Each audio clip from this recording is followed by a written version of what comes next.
வணக்கம் நண்பர்களே, இன்று நாம் பார்க்கக்கூடிய தலைப்பு பரீட்சையில் முதலிடம்.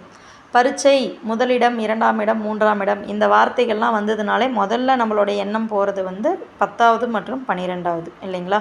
10வது 12வது மதிப்பெண்கள் தான் நம்ம அடுத்த கட்டமாக என்ன கோர்ஸை செலக்ட் பண்ணோம், நம்ம வாழ்க்கையில் எந்த பொசிஷனுக்கு நம்ம போகிறோம் அப்படிங்கிற மாதிரி ஒரு திருப்பு முனையாக அமையும். சமூகத்தில் நம்மளை மதிப்பீடு செய்கிறதுக்கு இந்த 10வது 12வது மதிப்பெண்கள் ரொம்ப ஒரு உறுதுணையாக இருக்குது அப்படின்னே சொல்லலாம்.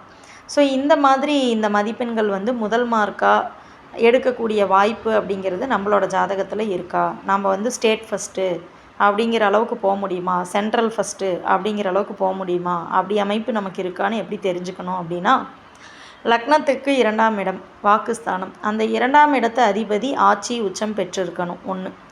அடுத்த பாயிண்ட் என்னன்னு பார்த்தீங்கன்னா, சூரியன் 10ல் திக்பலம் அடையணும் 2.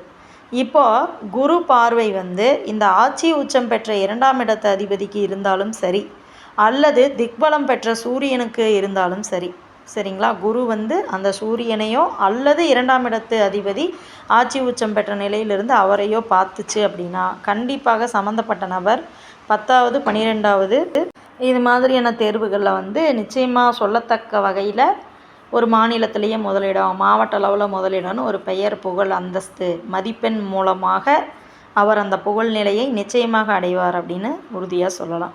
ஸோ இவ்வளவுதாங்க. நன்றி நண்பர்களே.